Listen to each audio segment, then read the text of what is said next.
Uy! Ang gaan! Lupet! Ito nga! Kakulay pa namin, oh.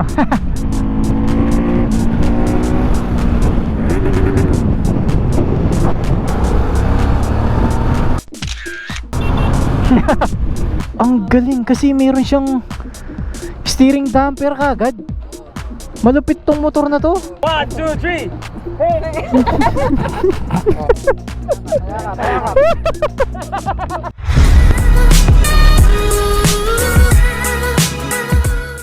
Okay, so nag-start na kami mag-prepare para mag-ride. And ang destination is Subic. At ang makakasama natin si Ma'am Daniela, Red Sweet Potato, Biayni One, and si Mau Manikis.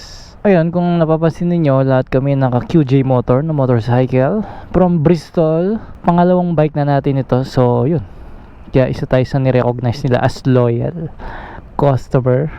So, bibidyoan nila kami pag magte-take off na.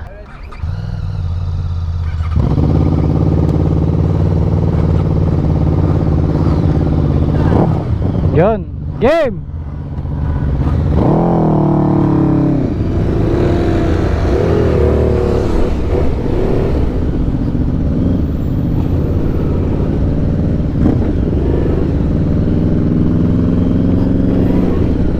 Nag-high risk kasi sila ng videographer eh. Kaya meron kaming tiga video ngayon. Bukod pa sa mga videos namin, ganun. Dapat mauuna yung content natin na papalitan yung tambuchi na ito eh. Kaso sayang naman kung palagpasin natin yung breakfast ride na to. Minsan lang natin makasama yung mga kapwa nating vloggers.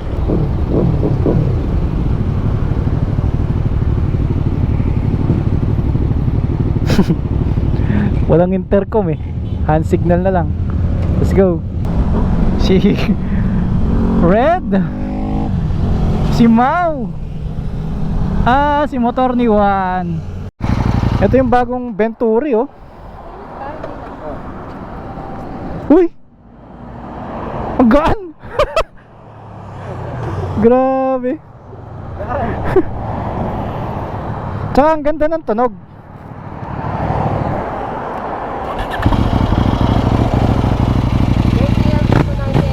Ha? KTM 790 engine. Ganito? Ah, okay. Ganda. Ang responsive. Oh. Ganda. Grabe. Hindi, mas bagay sa'yo to. Pang off-road kasi. Touring lang to. Bagay yung box box ito. Kaya nga, nag-yellow.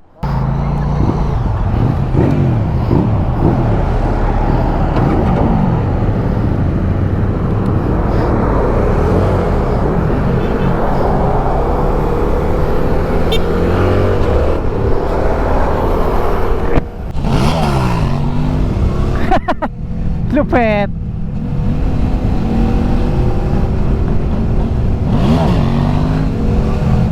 Sige nga ko nga. So nga.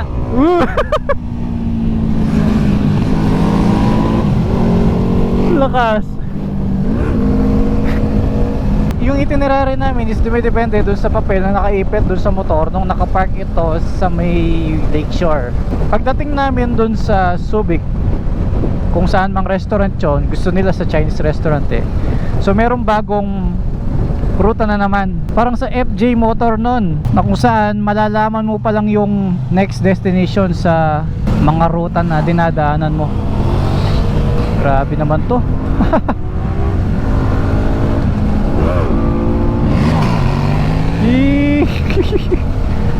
Hindi natin kaya yan, masyado kasing magaan din yung motor niya, kaya madali niyang i-ganon.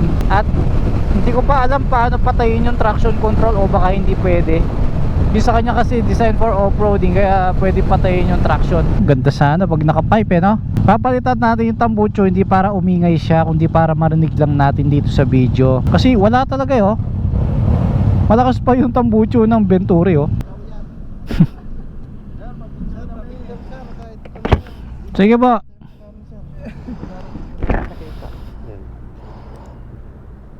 Sir, oh. Thank you. Maraming salamat. Ingat po. Thank you. Ingat po. Lupit eh. Magtataka kami sa kung paano kanila nakilala eh. Okay, ang venue namin is Fortune SBMA. Tara, tara, tara.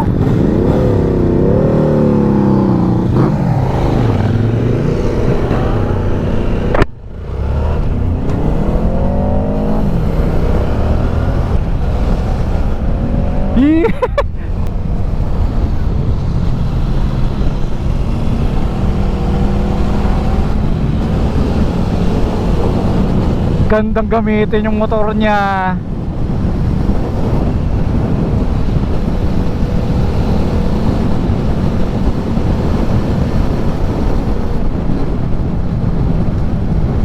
Ito na yung mga photographers and videographers. Matagal-tagal din akong hindi naka-join sa mga group ride na ganito, tapos big bikes pa. Sakto, puro QJ Motor Bristol pa. Anong ganun? Pre, anong ganun? Formation to, di ba yung linya? Ha? Akala ko lagot ka. Ulitan. Paano yun? Formation, staggered. Ganun? Ewan ko sa kanya. Sabi niya, lagot kayo. Dito na ako sa inyo. Nanggigigil ako sa inyo.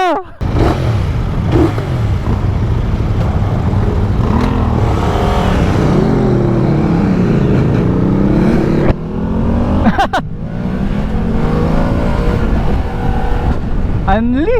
Buti dito sa Olongapo wala masyadong sasakyan, no? Libreng libre. Dito medyo magulo lang yung video shoot kasi walang intercoms.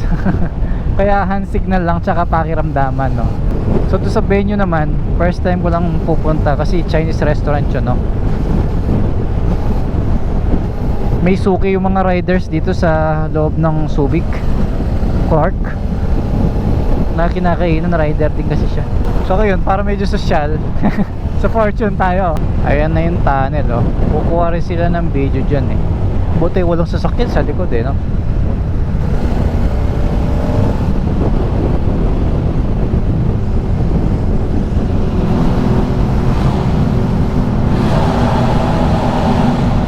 Yun.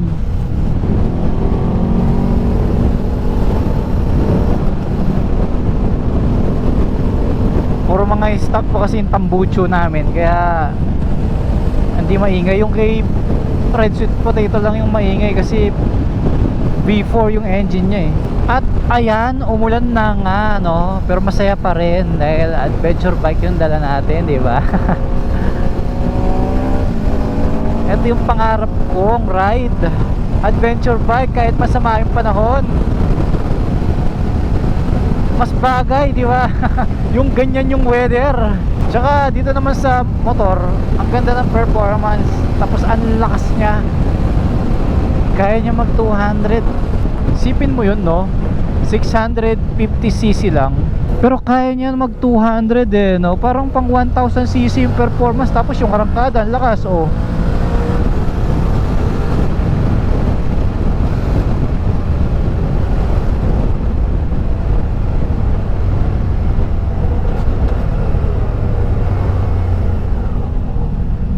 Nung last boss Ironman, dito pa naman nakakamiss tuloy. Ayun, yung lubak parang wala lang. Dito. Yan. Dito kami nag-hotel, no, dati. Grabe, parang kailan lang. Ayun yung Fortune, no. Nice.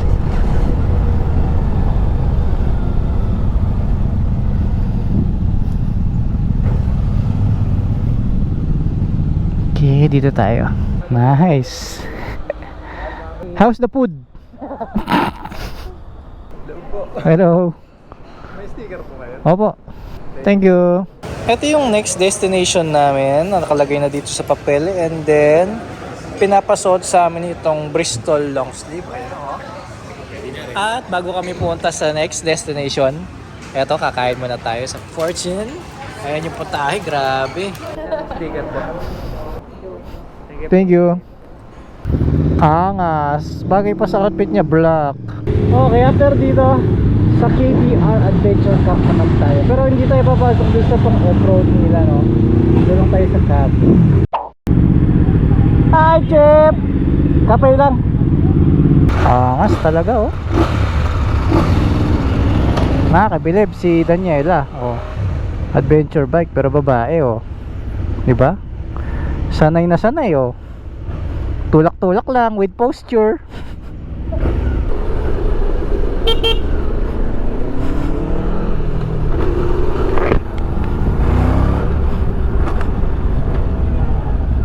So may panibagong shoot na woy! Sa gas station naman kami sa expressway ngayon, pero pa southbound. Para sa gas consumption, sulit na ako sa isang full tank eh. Nasa 600 lang yung ginas ko mula expressway kanina. So ngayon hindi pa nangalahati yung fuel gauge ko. So okay na yun, di ba? Kakulay pa namin oh.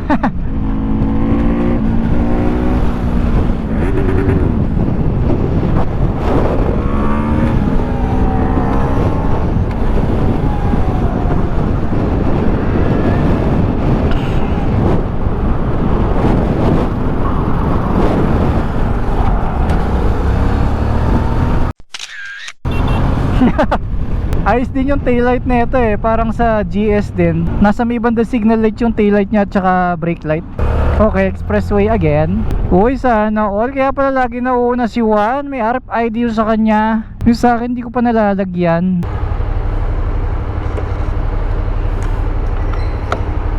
Okay. Tutusin kahit di ko na ibulsa yung ticket eh. Kasi wala namang hangin dito eh. Alright. Tutusin puro expressway yung ride namin yun no?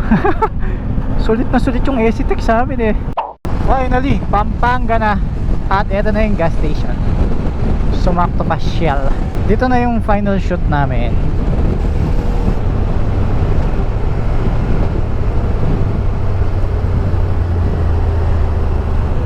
Ayan, tignan nyo si Red nagpagas. Full tank from Lakeshore yan ha.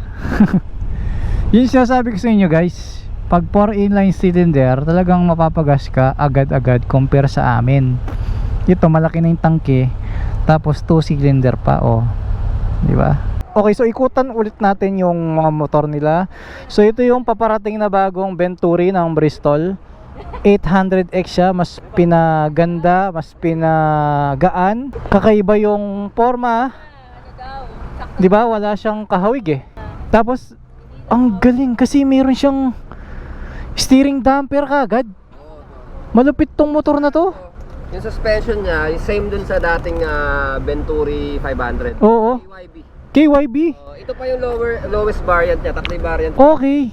So habang tumataas yung variant, tumataas din sa O kaya nga. Sulit nga to. Maganda to. Naka CST tires kagad. The best to, kaso wala pa sa Philippines. Isa pa lang yung lumabas, kaya tinest drive ni paring Mau. Ito naman yung 2 cylinder na naked version ng SRK 550 and then SRT 600. Pansinin niyo yung mga switch nila, pare-pareho lang. Kaya pagdating sa spare parts, di ka mahirapan kasi halos magkakalintulad yung mga pyesa-pyesa nila eh. Ito naman yung kakaiba, more on dig time ang dating mo dito eh, no? Ang laki niya kasi. Tignan niyo yung gulong, malaki din. Ang baba, classic, modern. Sa Dream Bike PH, magkano to? Dream Bike PH, yung last unit na nabenta na ganito is nasa 335 only. Wow. 335,000. Medyo bago-bago pa yon kasi kaka-release lang nito. Lang siya ginamit sa mga event. Then after few thousands of kilometers, andun na siya. Another day, another bike. Have a good deal. 330 lang, grabe no? Okay din. Etong sa atin, satisfied.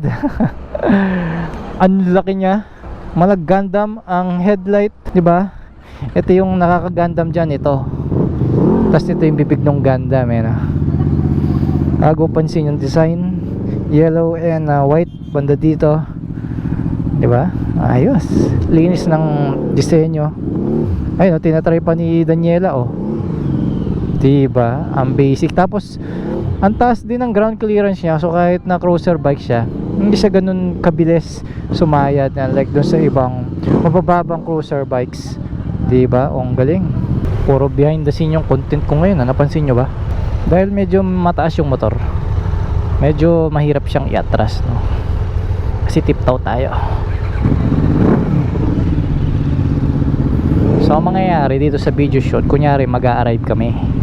Ganda talaga kapag video shoot, paputol-putol yung video, tapos bubuhay na lang sa editing.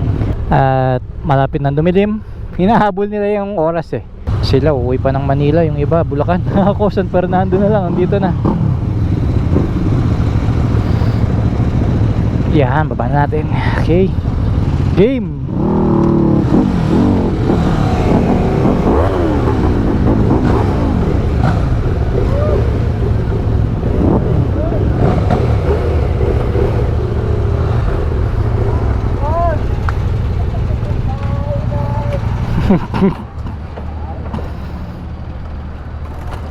Pre, katapos din.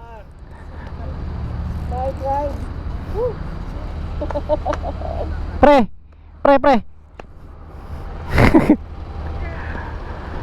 Congrats. Congratulations everyone for completing the test. You are now an official Bristol Elite member. Wow. Walang naiwan. Let's proceed to the Bristol head office for the celebration. Kakain ulit. Bristol Elite! Kausap lang. Maganda yung angulo ng vulkan ha. Bundok yan, hindi bulkan. Ay, sorry. Mountain. Tapos may Wendy's. So our next destination would be Mount Arayat. Okay. So Bristol Elite, galingan natin. More adventures to come. And let's do this. Go. 1, 2, 3.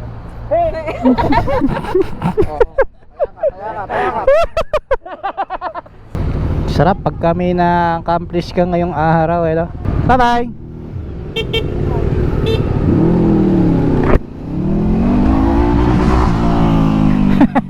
O, diba? Ito na yung Mexico Toll Gate. Alright, so dito na po nagtatapos ang ating episode para ngayong araw. Ang susunod na vlog natin ay pagpapalit ng tambucho para dito sa motor natin. Kaya abangan po ninyo. Hanggang sa muli. Wait for speed. Next time meron tunog na to, sigurado.